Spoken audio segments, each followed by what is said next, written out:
മഹാലക്ഷ്മി സീരിയലിൻ്റെ പുതിയൊരു എപ്പിസോഡിൻ്റെ promo review വിശേഷങ്ങളിലേക്ക് എല്ലാവർക്കും സ്വാഗതം.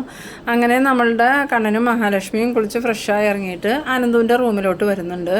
ആ സമയത്ത് അനന്തുവിനോടും ലേഹയോടും മഹാലക്ഷ്മി ചോദിക്കുന്നുണ്ട്, അനന്തോട്ടനും ലേഹ്യം വരുന്നില്ലേ ഞങ്ങൾക്കൊപ്പം എന്ന് ചോദിക്കുമ്പം, ഇല്ല, ഇന്ന് നിങ്ങളുടെ ദിവസം, അതുകൊണ്ട് നിങ്ങൾ ഒറ്റയ്ക്ക് പോയാൽ മതി, ഞങ്ങൾക്കിവിടെ കുറച്ച് പരിപാടികളുണ്ടെന്ന്. ആ സമയത്ത് മഹി ചോദിക്കുന്നുണ്ട്, എന്ത് പരിപാടിയാണ് നിങ്ങളിവിടെ പ്ലാൻ ചെയ്തേക്കണേന്ന് ചോദിക്കുമ്പം, അതൊക്കെയുണ്ട്, അതൊന്നും ഇപ്പോൾ പറയാൻ പറ്റില്ല, നിങ്ങൾ വരുമ്പോൾ അറിഞ്ഞാൽ മതി, എന്തായാലും നിങ്ങളിപ്പോൾ പോയിട്ട് വാന്ന് പറയുന്നു. അങ്ങനെ കണ്ണനും മഹാലക്ഷ്മിയും കൂടി പോകുന്നുണ്ട്.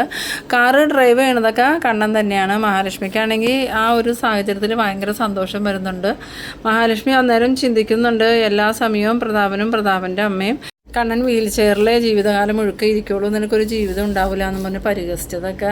ആ സമയത്ത് കണ്ണൻ ചോദിക്കുന്നുണ്ട്, മഹി താൻ എന്താ ആലോചിക്കണേന്ന് ചോദിക്കുമ്പം, അല്ല കണ്ണേട്ട, എന്നെ എൻ്റെ രണ്ടാനച്ഛനും കർണയുടെ മുത്തശ്ശിയും കൂടി എപ്പോഴും പരിഹസിക്കുമായിരുന്നു, കണ്ണേട്ടന് ഒരിക്കലും എഴുന്നേറ്റ് നടക്കാൻ പറ്റില്ല എന്ന് പറഞ്ഞ് ഞാൻ അതൊക്കെ ഒന്ന് ആലോചിച്ച് പോയതാണ്. ആ സമയത്ത് കണ്ണൻ പറയുന്നുണ്ട്, ഇനിയിപ്പോൾ ഞാൻ എഴുന്നേറ്റ് നടന്ന വിവരം അവരാരെങ്കിലും അറിഞ്ഞിട്ടുണ്ടെങ്കിൽ അവർക്കതൊട്ടും സഹിക്കില്ല, അതുകൊണ്ട് തൽക്കാലം കുറച്ച് നാളും കൂടി ആരും അറിയാതെ നോക്കണം. ആ സമയത്ത് മഹാലക്ഷ്മി പറയുന്നുണ്ട്, കുറച്ച് നാളല്ല, കുറച്ചധികം കാലം നമുക്കിത് സൂക്ഷിക്കണം, എന്തായാലും ഇതാരും തൽക്കാലം അറിയണ്ട, ഇനിയിപ്പോൾ ആരെങ്കിലും അറിഞ്ഞിട്ടുണ്ടെങ്കിൽ വീണ്ടും അവർ നമ്മളെ ഇല്ലാതാക്കാൻ നോക്കുമെന്ന്. അവരങ്ങനെ സംസാരിച്ച് സന്തോഷത്തോടുകൂടി പോകുന്നുണ്ട്. ഇതേസമയം നമ്മളുടെ മേഘനാഥനാണെങ്കിൽ റൂമിലിരുന്ന് നല്ലോണം തന്നെ മദ്യപിക്കുന്നുണ്ട്. മദ്യപിക്കുന്ന സമയത്ത് മേഘനാഥൻ്റെ ഫോണിലേക്ക് പലരും വിളിക്കുന്നുണ്ടെങ്കിലും മേഘൻ കോളൊന്നും അറ്റൻഡ് ചെയ്യണില്ല.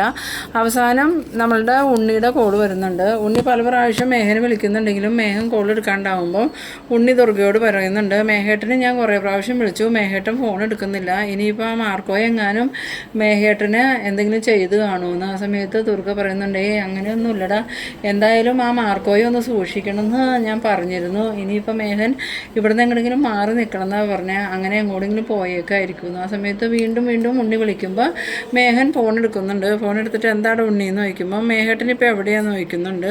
ആ സമയത്ത് മേഘൻ പറയുന്നുണ്ട്, ഞാനിവിടെ കുറച്ച് ദിവസം മാറി നിൽക്കാമെന്ന് കരുതി വന്നതാണ്, സ്ഥലം ഏതാണെന്ന് ചോദിക്കുമ്പം തൽക്കാലം നിങ്ങളോട് ആരോടും ഞാൻ പറയണില്ല, എന്തായാലും കുറച്ച് ദിവസം കഴിഞ്ഞിട്ട് ഇനി ഞാൻ നാട്ടിലേക്കുള്ളൂ, ഇല്ലെങ്കിൽ ആ മാർക്കോയുടെ കയ്യിൽ എന്നെ കിട്ടിയാൽ അവൻ എന്നെ ബാക്കി വെച്ചേക്കില്ല, ഞാൻ എവിടെ ചെന്നാലും അവിടെയെല്ലാം ആ മാർക്കോയുണ്ട്, അവനക്ക് എന്തെങ്കിലും പ്രത്യേക ശക്തി ഉണ്ടോ എന്ന് എനിക്കൊരു സംശയമുണ്ടെന്ന്. ആ സമയത്ത് ഉണ്ണി പറയുന്നുണ്ട്, അതൊന്നും എനിക്കറിയില്ല മേഘേട്ട, എന്തായാലും ഇവിടെ ആകെ പ്രശ്നമായേക്കാം, കരുണയാണെങ്കിൽ എന്നോട് ദേഷ്യപ്പെട്ട് കരുണയുടെ വീട്ടിലോട്ട് പോയി. ആ സമയത്ത് മേഘൻ ചോദിക്കുന്നുണ്ട്, അതെന്തിനാ കരുണ വീട്ടിലേക്ക് പോയെന്ന് ചോദിക്കുമ്പോൾ, കണ്ണേട്ടൻ മരിച്ചു എന്ന് പറഞ്ഞിട്ട് കണ്ണേട്ടൻ തിരിച്ചു വന്നല്ലോ, അതിൻ്റെ ദേഷ്യം അവൾക്ക്, പിന്നെ ഇന്ന് ഞങ്ങൾ ആസ്പത്രിയിൽ ചെക്കപ്പിന് ചെന്ന സമയത്ത് അവളോട് ഡോക്ടർ കുഞ്ഞുങ്ങൾ ഉണ്ടാവാൻ കുറച്ച് കാലം കാത്തിരിക്കണമെന്ന് പറഞ്ഞു, അതിൻ്റെ ദേഷ്യം മുഴുக்க അവൾ എന്നോടാണ് തീർക്കണേ.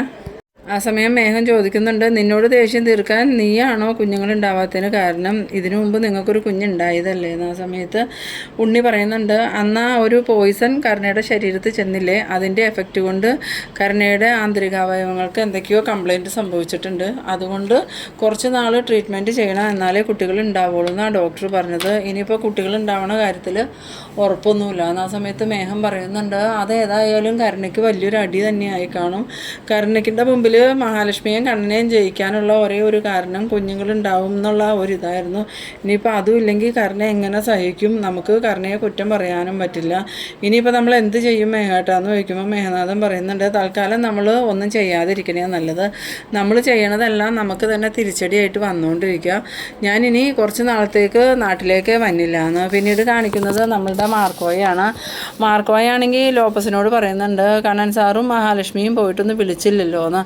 ആ സമയത്ത് ലോപ്പസ് പറയുന്നുണ്ട്, എന്തായാലും ഇപ്പോൾ അവർ പോയിട്ടല്ലേ ഉള്ളൂ, കുറച്ച് കഴിയുമ്പോൾ നമുക്ക് വേണ്ടി ഒന്ന് വിളിക്കാമെന്ന്. അന്നേരം മാർക്കോ, ഞാൻ എന്തായാലും ഒന്ന് അമ്പലം വരെ പോയിട്ട് വരാമെന്നും പറഞ്ഞ് വേഗം തന്നെ റെഡിയായി അമ്പലത്തിലോട്ട് പോകുന്നുണ്ട്. പിന്നീട് നമ്മളുടെ മാർക്കോ അമ്പലത്തിൽ ചെന്നതും മാർക്കോയെ എപ്പോഴും കാണുന്ന ആ ഒരു അമ്മ മാർക്കോയുടെ അടുത്തേക്ക് വരുന്നുണ്ട്. എന്തൊക്കെയുണ്ട് മോനെ വിശേഷം എന്ന് ചോദിക്കുമ്പോൾ, നല്ലതായിട്ടിരിക്കണു അമ്മേ, എന്തായാലും കണ്ണൻ സാറും മഹാലക്ഷ്മിയും ഒറ്റയ്ക്ക് മൂന്നാറിന് പോയേക്കാം, അവർ ഇന്ന് തൊട്ട് അവരുടെ ജീവിതം തുടങ്ങാം, ഇവിടെ നിന്ന് അവർക്ക് എഴുന്നേറ്റ് നടക്കാൻ പോലും പറ്റില്ല, അതുകൊണ്ട് ആരും കാണാത്ത സ്ഥലത്ത് പോയി നടക്കാമെന്നും പറഞ്ഞാൽ കണ്ണൻ സാറൊക്കെ മൂന്നാറിന് പോയേക്കണേ, അവരുടെ കൂടെ ഞാനില്ലാത്തത് കൊണ്ട് തന്നെ അവർക്ക് എന്തെങ്കിലും ആപത്ത് സംഭവിക്കുമോ അമ്മയെന്ന് ചോദിക്കുമ്പം ആ ഒരമ്മ പറയുന്നുണ്ട്, ഇപ്പോഴും അപകടം അവരെ വിട്ടൊഴിഞ്ഞിട്ടില്ല, അവരുടെ ഒരു ശത്രു അവരെ പിന്തുടർന്ന് അവരെ എത്തിയിട്ടുണ്ട്, പക്ഷേ ഇവർ തമ്മിൽ പരസ്പരം കണ്ടിട്ടൊന്നുമില്ല, അവർക്കിനി അതുകൊണ്ട് എന്തെങ്കിലും ആപത്ത് സംഭവിക്കുമോ എന്ന് ചോദിക്കുമ്പം ഒരാപത്തും സംഭവിക്കില്ല, കണ്ണൻ മോൻ്റെ മോശം സമയമൊക്കെ കഴിഞ്ഞു, ഇനി നല്ല സമയം, അതുകൊണ്ട് ഒന്നും പേടിക്കാനില്ല.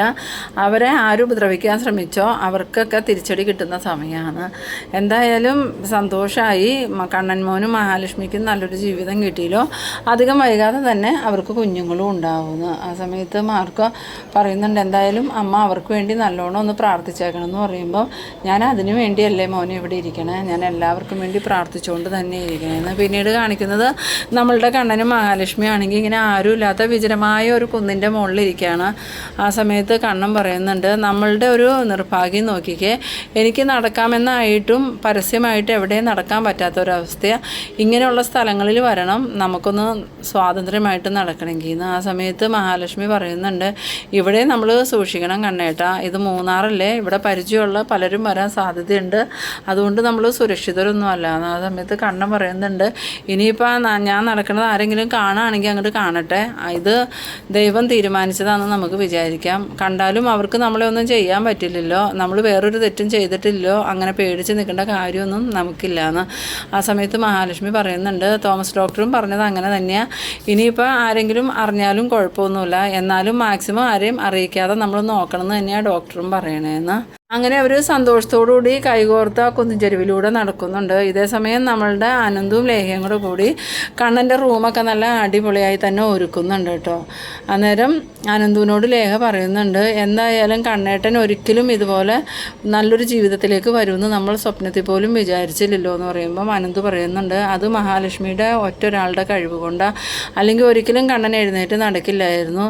പണ്ടേ കണ്ണൻ എഴുന്നേറ്റ് നടന്നേനെ, അവൻ്റെ രണ്ടാനമ്മയും അവരുടെ ആങ്ങളെയും മരുന്ന് മാറ്റി കൊടുത്തത് കൊണ്ട് അവൻ വീൽ ചെയറിൽ തന്നെ ആയിപ്പോയത്. ഇനിയിപ്പോൾ കണ്ണൻ എഴുന്നേറ്റ് നടന്നു എന്ന് അറിഞ്ഞിട്ടുണ്ടെങ്കിൽ അവരടങ്ങിയിരിക്കുമെന്ന് തോന്നണില്ല. ആ സമയത്ത് ലേഖ പറയുന്നുണ്ട്, കണ്ണേട്ടനും മഹിയും ഇത്രയ്ക്കും പാവങ്ങളായി പോയതുകൊണ്ടാണ്, ഞാനെങ്ങാനും വരുന്നെങ്കിൽ പണ്ടേ എല്ലാത്തിനെയും വീട്ടിൽ നിന്ന് അടിച്ചിറക്കി വിട്ടേനെ, എന്നിട്ട് സന്തോഷമായിട്ട് ജീവിച്ചേനെ. ഇതിപ്പോൾ കണ്ണേട്ടനും മഹിയും അതിന് തയ്യാറല്ലാത്തതുകൊണ്ട് അവർ വീണ്ടും വീണ്ടും കണ്ണേട്ടനെയും മഹീനെ ഇങ്ങനെ ആക്രമിക്കാൻ നിൽക്കണേന്ന്. ആ സമയത്ത് അനന്ത് പറയുന്നുണ്ട്, കണ്ണൻ അങ്ങനെയാണ്, എല്ലാവരെയും സ്നേഹിക്കും അവനെ അറിയുള്ളൂ, അതുകൊണ്ട് തന്നെ അവനക്ക് ദൈവം അറിഞ്ഞു തന്നെ മഹാലക്ഷ്മിയെ ഭാര്യയായിട്ട് കൊടുത്തത്. പിന്നീട് കാണിക്കുന്നത് നമ്മളുടെ മേഘനാഥനാണെങ്കിൽ കുറേ മദ്യപിച്ചതിന് ശേഷം എല്ലായിടത്തും ഒന്ന് കറങ്ങി വരാമെന്ന് വിചാരിച്ച് വെളിയിലേക്ക് ഇറങ്ങി പോകുന്നുണ്ട്.